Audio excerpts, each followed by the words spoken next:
Can donkeys fulfill a part of life's dream in Italy? That is the case for Margharita and Michael.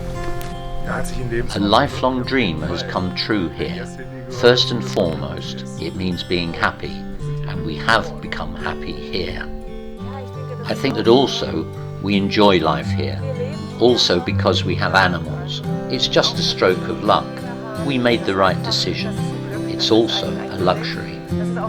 Margharita and Michael live in Prelá Castello, a small Ligurian village in the hills above Imperia.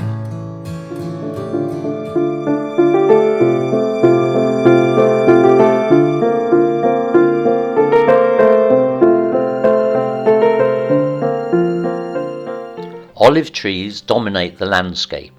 In the middle of it are small villages. These include Prelá Castello.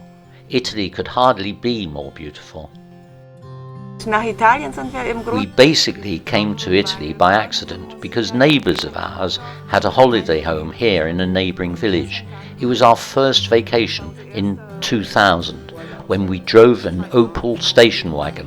One child threw up, the second had to pee in a plastic bottle in a traffic jam, and there was an incident involving the third child. It was a hard way for Michael to learn, but it worked. The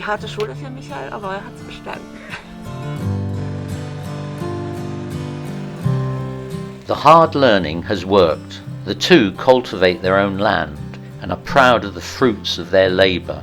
Neither of them had anything to do with agriculture before.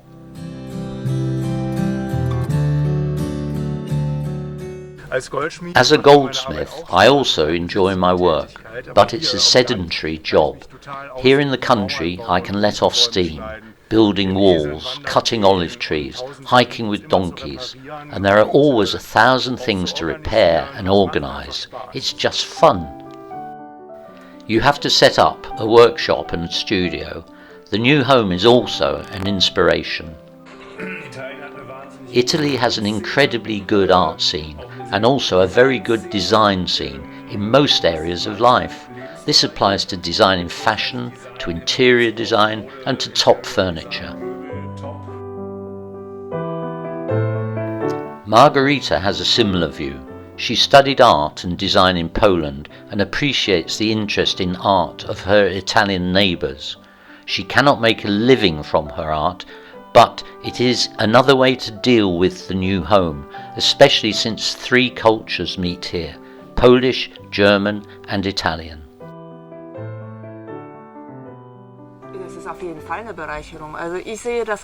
This is definitely an asset. I also see it as an asset that I am lucky enough to be able to live in different countries and that I can take out of each culture what I consider important to me.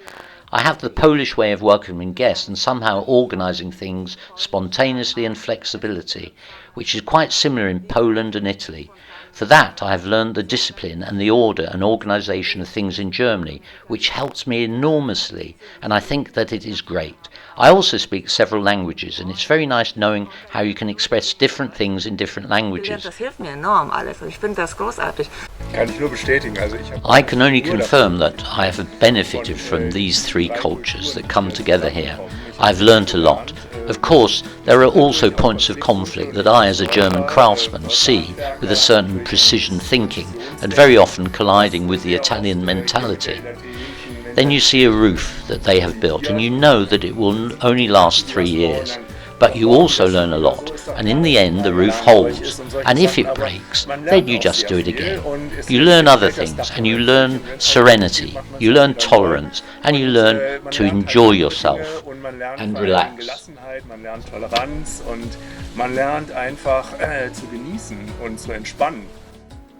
The studio and apartment building are their property.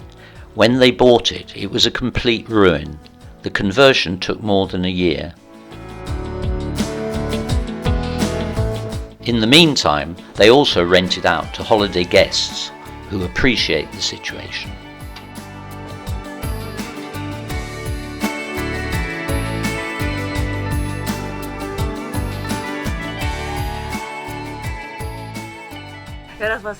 It was really nice. The whole construction team was waiting for us.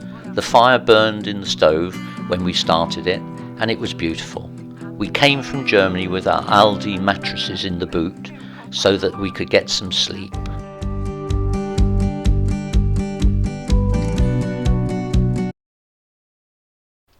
You founded a small agency that rents out houses and apartments from friends. Work is also essential in paradise. So, ciao.